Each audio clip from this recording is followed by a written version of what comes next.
अस्सलाम वालेकुम, this is अज़ीम ख़ान वतन यार। नाज़रीन, आज हम मेडिकल बिलिंग में क्रेडेंशलिंग डिपार्टमेंट से जुड़े हुए टॉपिक टैक्स आइडेंटिफिकेशन नंबर के बारे में जानेंगे और उनका यूज़ कैसे करेंगे, उसमें कितने डिजिट्स हैं, उनकी इम्पोर्टेंस क्या है और टैक्स आइडेंटिफिकेशन नंबर के टाइप्स कितने हैं, वो सारी जानकारी आपको इस लेक्चर में मिलने वाली है। नाज़रीन, अगर आपने हमारे चैनल को सब्सक्राइब नहीं किया तो हमारे चैनल को सब्सक्राइब करें और साथ जो है बेल आइकन भी प्रेस करें ताकि आप लोगों को आने वाले मेडिकल बिलिंग के लेक्चर्स की अपडेट भी मौसूल हो सके और साथ साथ जितने भी हमने लेक्चर्स बनाए हैं उनके नोटिफिकेशंस भी आपको मौसूल हो सके वक्तन फ़वक्तन, और आप लोगों की जानकारी इस चैनल से बहुत ज़बरदस्त किस्म की जो है वो क्लियर होने वाली है।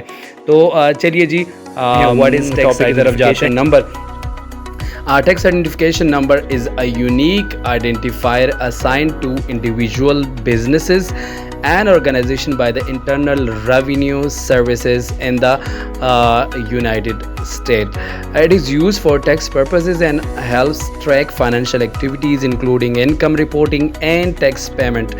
नाज़रीन, टैक्स आइडेंटिफिकेशन नंबर एक ऐसा यूनिक नंबर होता है और उसमें जो कि किसी भी इंडिविजुअल को भी असाइन हो सकता है, किसी भी बिज़नेस पर्पस के लिए भी असाइन हो सकता है और किसी भी ऑर्गेनाइजेशंस के लिए भी असाइन हो सकता है। और जो असाइन करने वाला डिपार्टमेंट है वो है इंटरनल रेवेन्यू सर्विस, जो कि यूएसए में जो है वो इनका ऑफिस है। और स्पेसिफिकली ये जितनी भी डिस्कशन हो रही है वो यूएस बेस्ड जो टैक्स आइडेंटिफिकेशन नंबर है उनके बारे में बात हो रही है। ठीक है, जो डिफरेंट कंट्रीज़, अगर पाकिस्तान की बात करें, पाकिस्तान में उनके टैक्स आइडेंटिफिकेशन जो नंबर हैं वो डिफरेंट होंगे, यूएस में डिफरेंट होंगे, पाकिस्तान में डिफरेंट पॉलिसी होगी, वहाँ पे डिफरेंट होगी।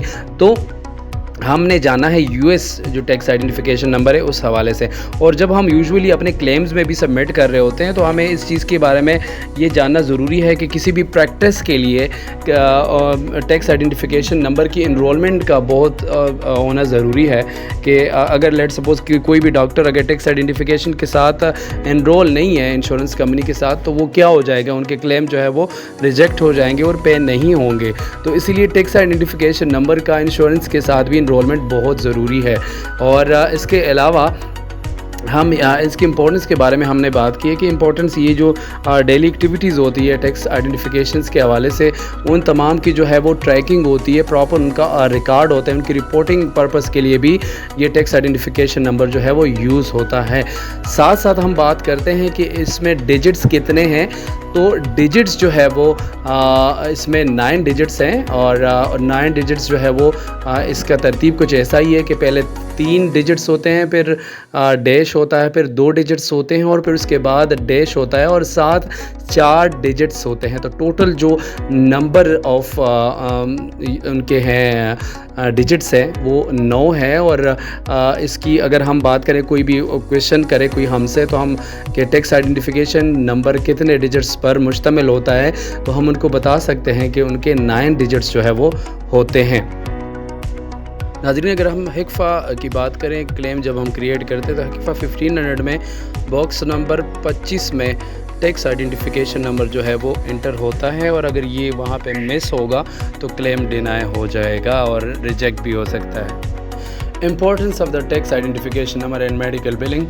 नंबर 1 है जी एक्यूरेट पेशेंट आइडेंटिफिकेशन। पेशेंट की एक्यूरेट आइडेंटिफिकेशन होती है, helps ensure accurate patient identification specially for insurance claims and billing purposes. उसमें जब हम क्लेम सबमिट करते हैं नाज़रीन, जैसे हमने जिक्र किया कि हिकफ़ा के अंदर भी हम टैक्स आइडेंटिफिकेशन नंबर एंटर करते हैं, स्पेसिफिक लोकेशन और स्पेसिफिक डॉक्टर के हवाले से भी इंफॉर्मेशन मौसूल हो रही होती है और साथ जो है वो पेशेंट की आइडेंटिफिकेशन नंबर भी उसमें मौसूल होती है, क्योंकि वो स्पेसिफिकली पेशेंट को डॉक्टर असाइन होता है और उस टैक्स आईडी के अंदर जो है वो उस डॉक्टर की बिलिंग होती है।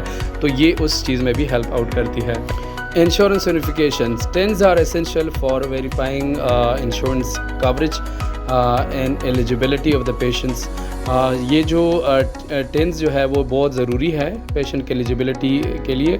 स्पेसिफिकली जब हम पोर्टल क्रिएट करते हैं, पोर्टल के ऊपर भी जब हम देखते हैं तो वहाँ पे टैक्स आइडेंटिफिकेशन नंबर रिक्वायर्ड होता है, तभी आपका पोर्टल बन पाता है।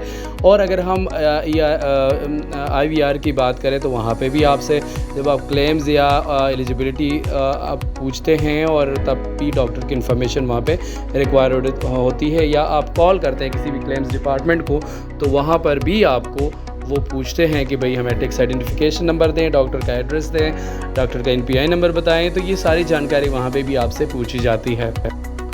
थर्ड है जनाब हमारे पास claim submission medical billing required stands for submitting claims to insurance companies और गवर्नमेंट प्रोग्राम्स लाइक मेडिकेयर और मेडिकेड। जैसे मैंने आपको बताया कि HICFA 1500 या कोई भी इलेक्ट्रॉनिक क्लेम हो या कोई भी हॉस्पिटल के क्लेम्स हो, सब में टैक्स आइडेंटिफिकेशन नंबर का होना बहुत ज़रूरी है। अगर आप उसको मिस करेंगे तो क्लेम आपका रिजेक्ट या डिनाई हो सकता है। ठीक है, तो इसके लिए भी बहुत ज़्यादा इम्पोर्टेंस रखता है टैक्स आइडेंटिफिकेशन नंबर।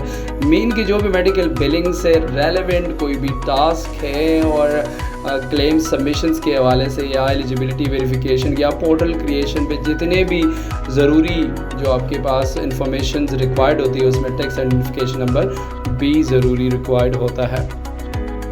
इसके अलावा कंप्लाइंस की बात करें, compliance tends aid in complying with federal and state regulation preventing fraud and ensuring accurate financial reporting. जैसे हमने शुरू में बात की थी कि फाइनेंशियल रिपोर्टिंग में बहुत अहम रोल प्ले करता है और प्रॉपर ट्रैक करता है तमाम ट्रांजैक्शंस को, और इसके अलावा फ्रॉड वगैरह इन तमाम तर चीज़ों से बचाता है किसी भी प्रैक्टिस को, किसी भी डॉक्टर को या किसी भी इदारे को।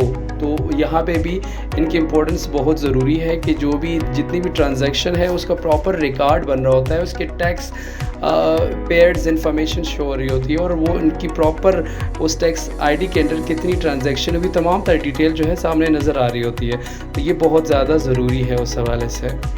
नाज़रीन, उम्मीद करता हूँ कि आपको टैक्स आइडेंटिफिकेशन नंबर के बारे में इंफॉर्मेशन मिली होगी और आपको समझ में आया होगा।